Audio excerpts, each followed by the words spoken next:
Well, we're really great. Very good to see you all. As you see, I'm not Father Leopoldo.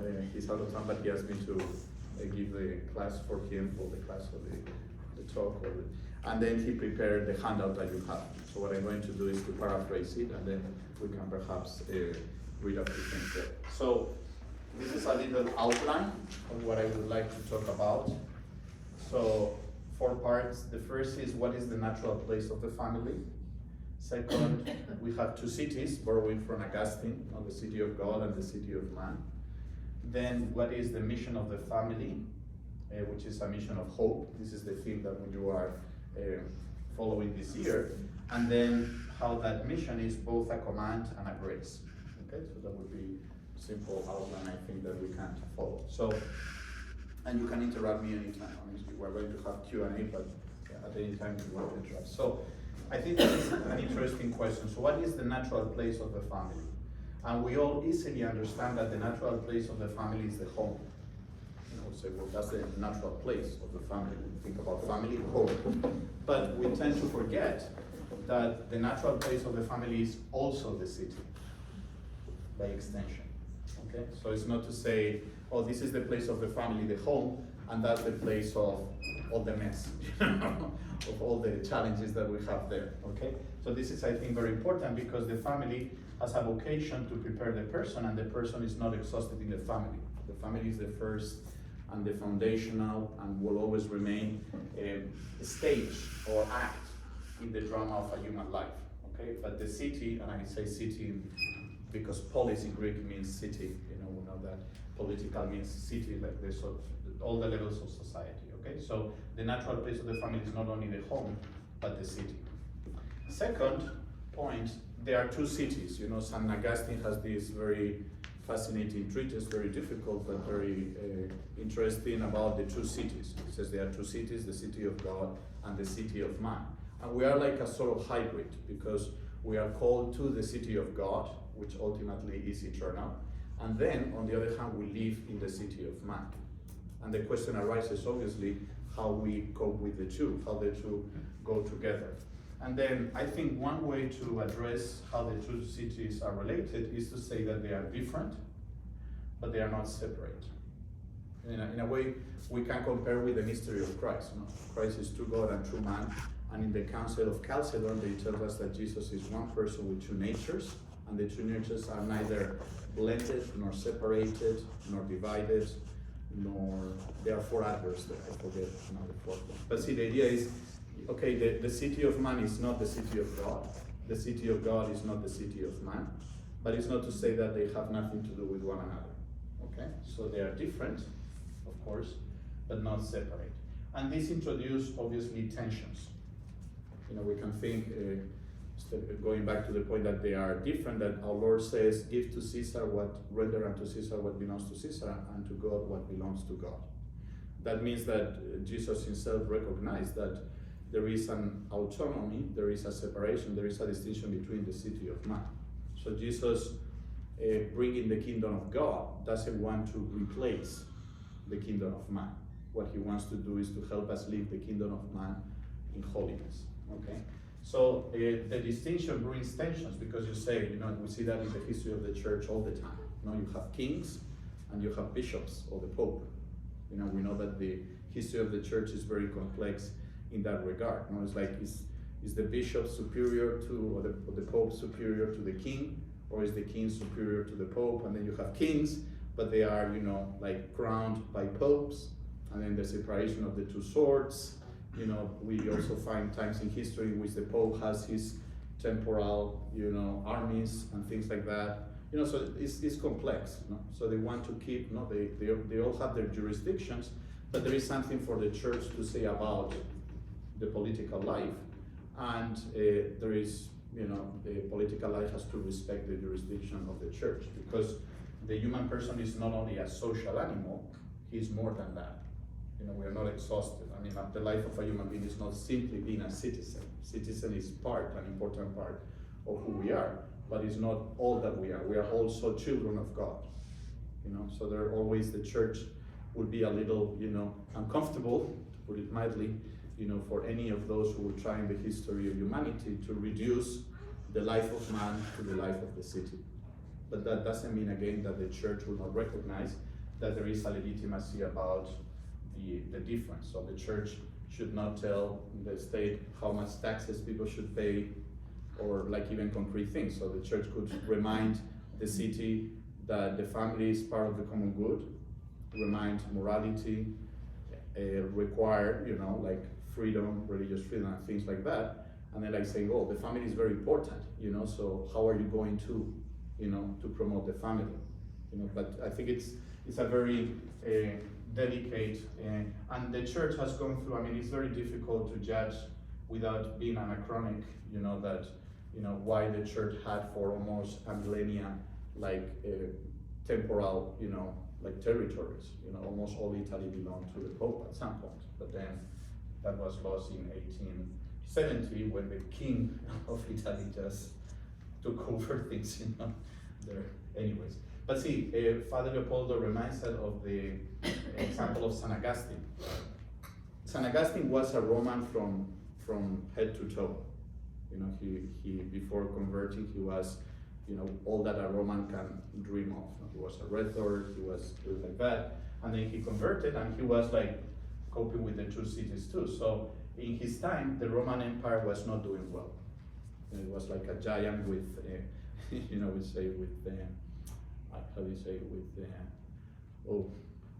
a giant, with very soft feet, So in his time, Rome was sieged.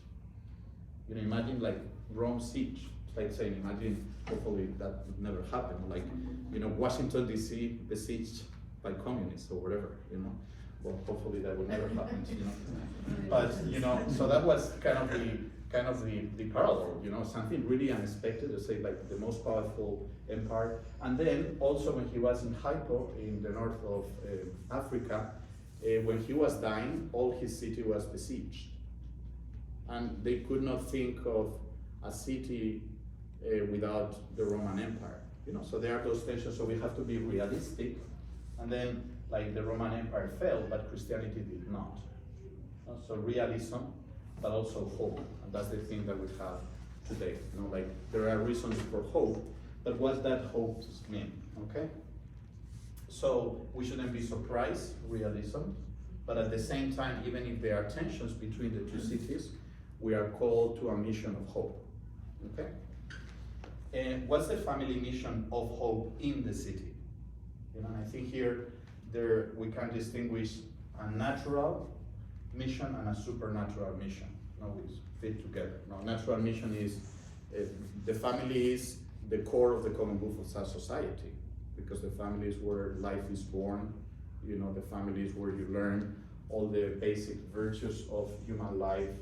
The family is where you are received and educated and raised, and you contribute, to the common good. So it's really only just by natural law, so to speak, natural level, the family has a mission of hope. And that's why we tend to say, well, maybe with the COVID we turn things around in the bad way, but usually it's children first. It's old people first. We have nothing against old people, but there is something of the order of society that, the older generations have to sacrifice for the younger ones, and not the other way around, because the children are the core of the hope of that society. Okay, so from the point of view of natural law, through marriage and the common good and children and things like the family is really the hope of the city. But then in addition, that's deepened, that's strengthened with the sacrament of matrimony. When the Lord elevates like natural love to sacrament of marriage, that mission of hope is reinforced. And we'll read that, it's in the handout, that passage from St. John Paul II. So I think it's important in that tension, because, okay, the family mission of hope in the city, the home, the city of God, the city of man, well, is hope from God and towards God.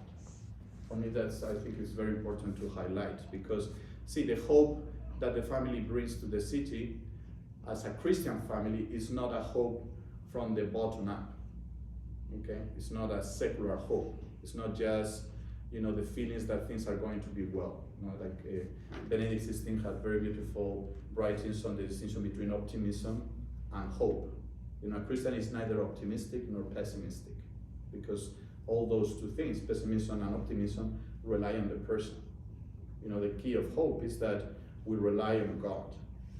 Okay, and there are those jokes, you know, what is a pessimist, an optimist who has been well informed, you know, of things like that, and you can turn things around. And what's a pessimist? But see, the idea is that we are beyond pessimism and optimism. Why? Because the hope we are talking about comes from God, but it's also towards God. So it's like we are in the city of man, but our hope starts earlier, you know, deeper in God, and our hope is beyond. You know, we don't hope to be in the city of man forever. We are here, and this is important. There is something, a way in which the hope that we receive from God is for the city. So I think those three prepositions can help. No? So hope comes from God. Hope is towards God, eternal things, but it's for the city, in the city. So it's like an articulation of that tension, of that articulation that is not always easy. So in which way is the family bringing the hope of God to the city? I think two ways at least. You know, first, through memory. You know, when think about the church or Christian families, when we live out our faith fully, we are remembering, we are reminding people of their call. You know, we live in the earthly city, but we are reminding people that are, to use St. Paul's phrase, we are citizens of heaven. And it's like saying, yeah, you are here now, this is important, we have to build to some extent the city of God here. We'll never get it perfect. There will never be the perfect city of God on earth. No? And it's also provisional, but you know, I can remind you the lofty vocation you have. I can remind you that you are precious in God's eyes, that God has a plan for you, that God has called you to holiness, to love, and so forth. So see, very important memory of origin and destiny. So from origin and destiny. And how many times the temptation is that the city of man will swallow or subsume the city of God. And then we ask people today, what are your hopes? And they are very earthly. If they are not Christian, they will not be able to transcend the city. Like, my hope is to fix problems. I can have a list of problems of the world today, you know, and then what is my hope? Well, to get a vaccine, that Russia doesn't invade Ukraine, and so forth. No, we can have, but see, it's like, as we say in Spanish, from tiles, from the roof down, you know, there is nothing beyond. But see, the idea here is that Christians are planting in the city of man a hope that comes from God and transcends the city. Okay, this is, so memory, no? And how many times we can see our society is not very good, to put it mildly, in helping us remember our origin. There is a very beautiful commentary by, I think it's St. Leon Magnus, that we read in the breviary in the day of Christmas. Remember, Christian, your dignity.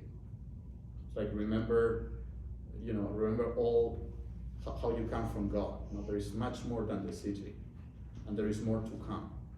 You know, so the city is there, but you know, hope like transcends. You know, starts earlier and ends later. So by the memory. So good families that live their Christian faith, they are reminding people where their final home is.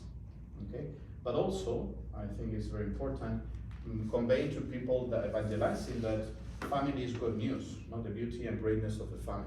You know, that's a very interesting thing how, in a way, the family paradoxically has come to be like bad news. Like, don't marry because that's very, you know, that's a mess, you know, and then you get into all troubles. You know? Or like, as you can think of these people making audits in all these companies, you know, and then they are always concerned about risk management. But just imagine, you know, like the opposite of risk management is to have a child. Because you're opening up, it's like, you are really like, yes, yeah, you are doing something that, humanly speaking, is terrible. I mean, each kid is a mystery, you know, what can happen with a kid, no good or bad, you know, it's terrible. Anyways, but see, the idea is that some people could think that family is not good news. The good news is that you live alone, single, that you have your job that you decide when you have your vacations and so forth, okay? So reminding that it's good news and the beauty and greatness of the family. You know, there is this temptation that we think that our joy is only in the city of God. And that's partly true and partly false. It's true in the sense that if in the city of man we don't live the Christian hope and the Christian family, of course the world is not going to satisfy our desires. But there is a temptation as if while we are here we could not be yet. Okay, so there are two ways of putting this. The first one is to say Christian hope is already but not yet. So in the end, not yet. Okay, or already but still more to come. You know, so I think that you know, there are temptations of making Christian hope just a utopia or something that will only come there. You know? So I think the hope that the family brings to the city is the memory of the original destiny and of the beauty of that vocation. And I think we need so much this today. You know, so John Paul II remind that, but really, I mean, it's not even like about the malice of people, but do really people think that the best thing is the family? Do they think that the most beautiful thing, the greater life they can lead is the life of faithfulness in marriage? Well, not all. Some, yes, you know. Well, there we have, no? Like, that's the starting point, no? Before even telling what's good or bad, because there are, of course, things that are good or bad. I think we need to start with the root, no? It's like heeding the hope, no? Like hope and good news. Nobody hopes for bad news. So if we are not able to convey to the people whom we know that the family is good news, they are not gonna be concerned about it, okay? You can see this in, it's funny, you can see it in Disney movies. Or like, if you go to the beginning, like the first cartoon movies that Disney made, they're classical comedies, right? Like a comedy ends in a marriage, all of them. Yeah. They all end that way. Because it was like a universal part of the human condition that sort of, is the dream of everybody. that was sort of the happily ever after in marriage and the family was like, it was self-evident, right? And so then you start to get to very modern Disney movies where that no longer is present, right? From Frozen to Home to, I mean, you name the movie. And so you have, it's been clouded, right? Deconstructed. The city of man has certainly, it has become the city of lonely people, right? of individuals. No? That's the other thing in which Christianity, by reminding that we are persons, means that we are called to the vocation to love. No? And it's funny, no, because sometimes, you know, like before, no, when you have those cartoons, you know, like everybody wanted to be, you know, the Blueprints or, you know, or Sleeping Beauty, you know, like, oh, you were. This is a good movie. Yeah, but now it's like people don't care anymore. Yeah. They just want a good job in Amazon or whatever. Right, yeah. It's like, or they don't want travel, no, they want to decide when they can go to whatever. No, so that's a good point. It's a kind of blurring the memory. It's one of the analogies I saw given was purpose, like purpose frequently was seen as outside of us in the sense of like God, the family, these purposes that existed outside of us, and now we're told that you determine your purpose. Like, what do you sort of like create your identity, and then you go run after it. And the problem is the person is really fickle, and we run around chasing phantasms that none of them are grounded in a sort of objective reality. That's the value of seeking something external, because it's like grounded in reality. Whereas, you know, if I just define myself as whatever, I'm a... Yeah, it's like we have trouble in realizing how you can be protagonist of a story that you have not made. Yeah. It's like, not to be protagonist, it has to be your own story. But why can't you be protagonist if the story is made by the creator? Maybe it's a better story than ours, you know? Right. So, yeah, that's a good point. And I think there's and the little baby agrees. Good. I think there's you know, in society, the negative portrayal of patriarchy in the family is the beginning, right? So now it's like men, you know, you can't have a healthy patriarchy in a family because that would be causing the woman to be subservient or some type of tyrant or something, whereas instead of it being Ephesians 5, you have this That's another confusion. Any form Right. of obedience is a domination. Yeah. So those are the lies. No, we lose like the nuances. Like, And men don't help, I mean, don't get me wrong, there's, between various. well, our society has leveled a lot, Yes. And see the patriarchy and also matriarchy, they remind us that we have an origin. But see, if I want to make myself, I don't want an origin. Yeah, that's right. It's like I reject. That's right. St. John Paul II says in the Theology of the Body that the rejection of God is the rejection of the Father, of the gift. It's like I don't want any gift because everything I am is what I have decided to be. Right. And then once you have that, there is no room for anything, for authority, for parents, for the church, for God, for whatever, because I am the absolute starting point of everything. Right. And iconoclasm becomes the norm, right? Yeah. Right. So, Yeah, I mean, because you're no longer made for Yeah. God, you're Yeah. made for whatever you determine you're Right. made for. And even like the city, there's an analogy, like the individual can say, I have no origin, I have no destiny, it's just me, myself, okay? But then the city can say, I have no origin, I have no destiny, I'm the ruler here. I don't care about natural law, I don't care about the vocation of people, I don't care about anything more than what I do. So that's very interesting. It's like, so hope, another interesting point is that hope is memory of the future. We tend to use memory only of the past. We remember, say, the past, but we can also remember the future, so to speak. So remembering the future is what we do as Christians. So we are remembering our vocation. So and finally, and then we can do some of the readings, this mission of the family is both a command and a grace. See, we are not alone. It's not like say, here we are, and I'm gonna start like, I'm gonna do it, I'm gonna build the city of God. Well, we have to build the city of God, and there are cities that are better than others, more Christian than others. Knowing that it will never be perfect or complete because the human being is more, and because there is original sin, we know that we are sustained by grace. Okay? Shall we read a few passages that Father Paul has prepared? So, the first one, Pope Benedict XVI Espesalvi. Anyone would like to read the first paragraph, this same connection? The same connection between the love of God and responsibility for others can be seen in a striking way in the life of St. Augustine. After his conversion to the Christian faith, he decided, together with some like-minded friends, to lead a life totally dedicated to the Word of God and things eternal. His intention was to practice a Christian version of the ideal of the contemplative life and expressed in the great tradition of Greek philosophy, choosing in this way the better part. Things turned out differently, however. While attending the Sunday liturgy at the port city of Hippo, he was called out from the assembly by the bishop and constrained to receive ordination for the exercise of the priestly ministry in that city. Thank you. So this is very interesting, this tension that we also find between the contemplative, Martha and Mary, and also it's interesting in Plato, you have the same. Plato, St. Augustine is a Platonist in a way.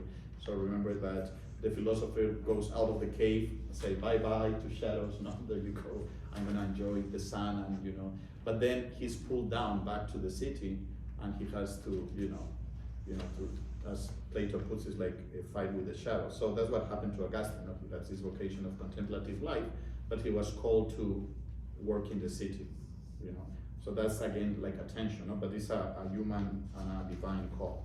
So I think it's very interesting. And then let's read also turning over the page, St. John Paul II Familiaris Consortium number 47, the social role. The social role that belongs to every family pertains by a new and original right to the Christian family, which is based on the sacrament of marriage. By taking up the human reality of the love between husband and wife and all its implications, the sacrament gives to Christian couples and parents a power and a commitment to live their vocation as lay people, and therefore to seek the kingdom of God by engaging in temporal affairs and by ordering them according to the plan of God. Okay, so very interesting passage as always, John Paul II. So see, the first line refers to this double mission. So the social role that belongs to every family, we may say by nature. There is something that is there by nature, now acquires a new and original right to the Christian. So it's like there is something that takes up the natural and elevates it even to a more. No? So in a way, the Christian is by two titles, called to bring hope to the city, first as a family by natural law, but also as a Christian. And it's based in the sacrament of marriage, this second part.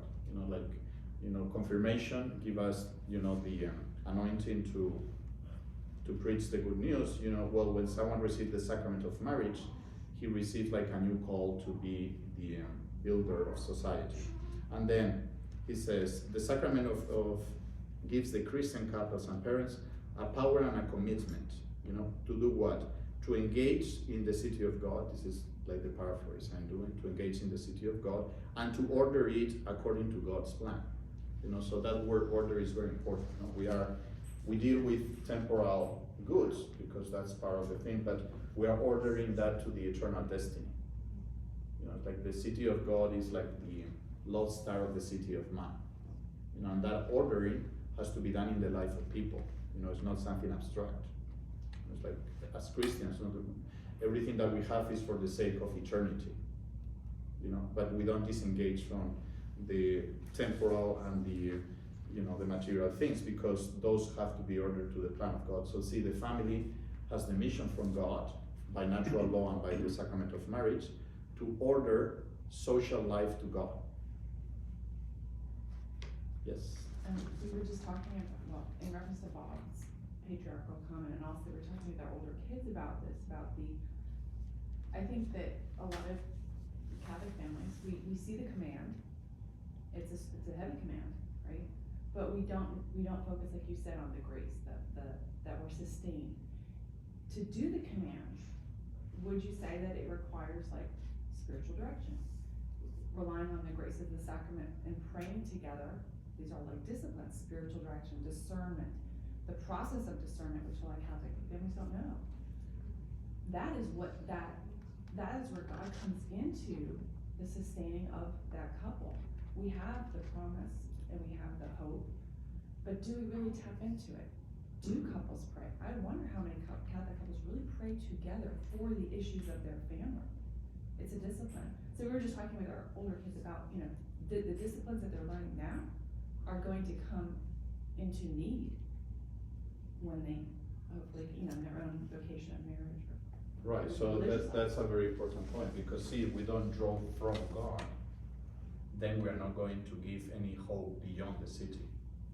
That's kind of a secularized family, and maybe the family is not doing terrible things, but it's like, is this family really drawing from God and pouring into the city of man or not? Right. And then for that, we need all the Christian practices, starting with the sacraments, but also like practice of spiritual life.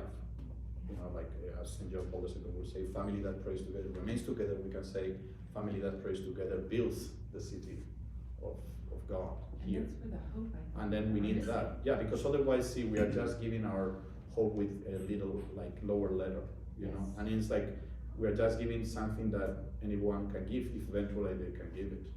And that's also for the church, like what hope the church gives. That there are vaccines, that there are, that there's peace in the world.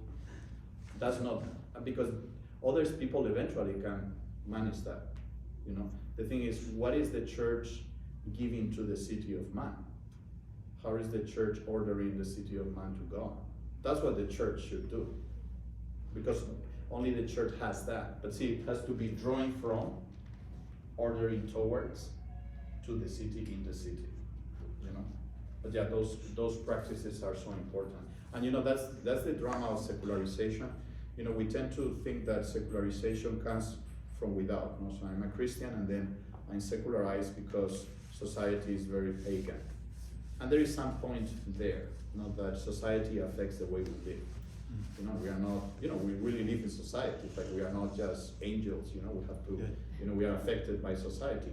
But we should not forget that secularization comes from within. Because and you I think we can't take for in the like you go back to, let's say, 1957, 1965, you had the